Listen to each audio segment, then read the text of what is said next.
I just want to make a quick point about spending money in this country, which is that there are some people who are now suggesting that we should spend £1 billion more a month, not £750 million, but £1 billion more a month to stay in the European Union beyond October the 31st. And I have to tell you, I don't think that would be a good use of public money.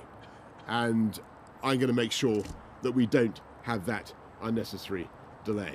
And I'm going to do everything I possibly can to make sure that this country comes out of the EU on October the 31st. But unfortunately, Parliament voted yesterday effectively to scupper our negotiating power and to make it much more difficult for this government to get a deal.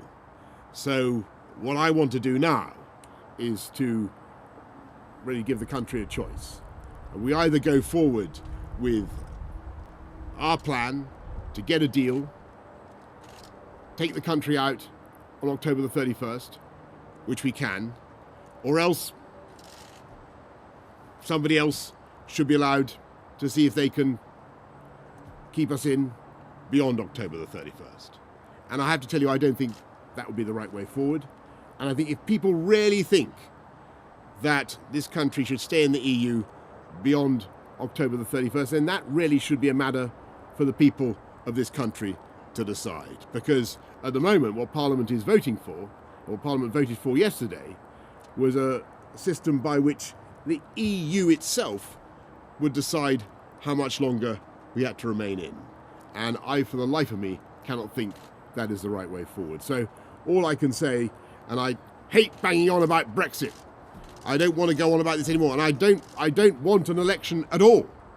I don't want an election at all, but frankly, I cannot see any other way.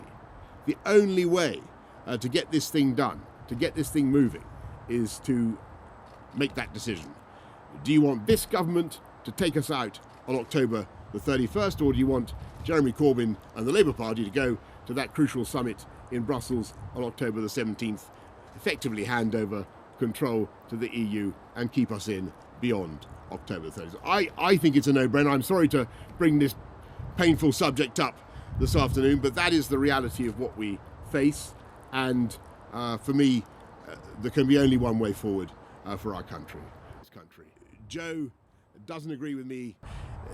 Joe doesn't agree with me about the European Union because it's an issue that obviously divides families and divides everybody. But I think what Joe would agree is that we need to get on and sort this thing out. And I think what Joe certainly would agree, and I think he said as much this afternoon, is that this government has exactly the right priorities when it comes to dealing with the issues that really matter to the British people. And I'm talking about making our streets safer, I'm talking about improving our hospitals and improving our education service. So I thank Joe for all the work that he's done and for the support that he's given for our domestic agenda.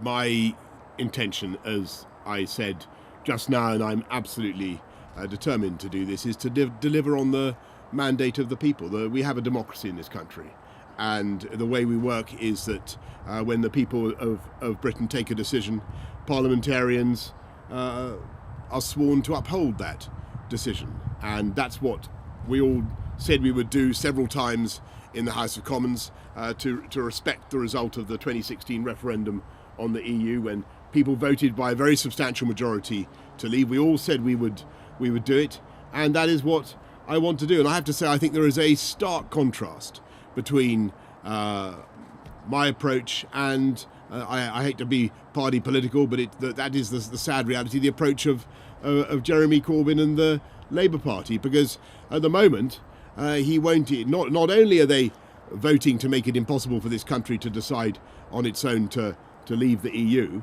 but they're also making it possible for the people of this country to have an election. I think he must be the first leader of the opposition in history to refuse to have an election. In fact, it seems to me to be a breach of his job description.